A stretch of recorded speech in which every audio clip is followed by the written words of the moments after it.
तूफान का आगाज। फिर खुदावंद ने नूह से कहा, इस जमाने के लोगों में तू तन्हा रास्तबाज है, इस वजह से तू अपने तमाम अहले खानदान को साथ लेकर कश्ती में सवार हो जा।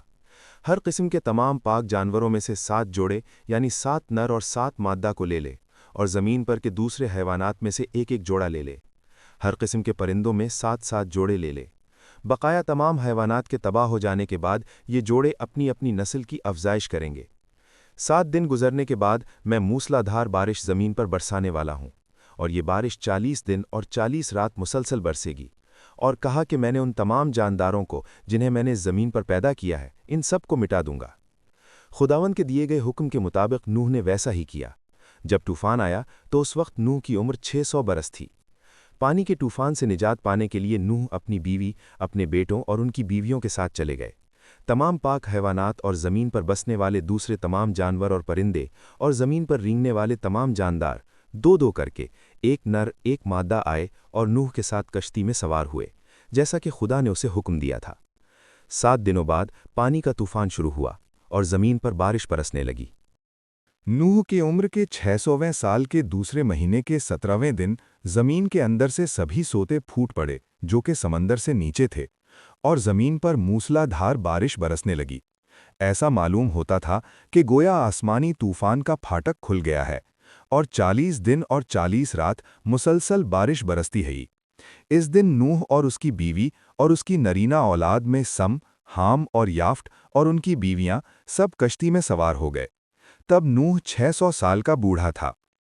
वो लोग और जमीन पर बसने वाले हर किस्म के चौपाए भी कश्ती में थे। हर किस्म के जानवर और जमीन पर रेंगने वाले जानवर और हर किस्म के परिंदे कश्ती में सवार थे। ये सब चौपाए नूह के साथ कश्ती में सवार थे। सांस लेने वाले हर किस्म के जानवर से 2-2 जोड़ी आ गए। खुदा के हुक्म के मुताबिक हर किस्म के जानवरों के नर और मादा कश्ती में सवार हो गए। तब खुदावंद ने कश्ती का दरवाज़ा बंद कर दिया। पानी का ये तूफान ज़मीन पर 40 दिन तक रहा। पानी चढ़ता गया और वो कश्ती को ऊपर उठा लिया और वो पानी पर तैरने लगी। पानी और ऊपर चढ़ने लगा। कश्ती ज़मीन से बहुत ऊपर तैरने लगी। पानी की सतह गैर मामूली बढ़ने की वजह से बुलंद तरीन पहाड़ भी पानी से ढक गए। पहाड़ों के ऊपर भी पानी बढ़ने लगा। ऊंचे ऊंचे पहाड़ों से भी 20 फुट ज्यादा और ऊंचा होकर उनको घेर लिया। जमीन पर बसने वाले सब जानदार मर गए और तमाम मर्दों औरतें भी मर गईं। तमाम परिंदे, चौपाए, जानदार और हर किस्म के रेंगने वाले जानवर भी मर गए। जमीन पर बसने वाले सब जानदार मर गए और तमाम मर्दों औरतें भी मर गईं। तमाम परिंदे, चौपाए, जानदार और हर किस्म के रेंगने वाले जानवर भी मर गए। इस तरह खुदा ने ज़मीन पर रहने वाले हर एक जानदार को तबाह कर दिया और हर एक इंसान भी बर्बाद हो गया। हर एक चौपाए और रेंगने वाला और हर एक परिंदा भी तबाह हो गया।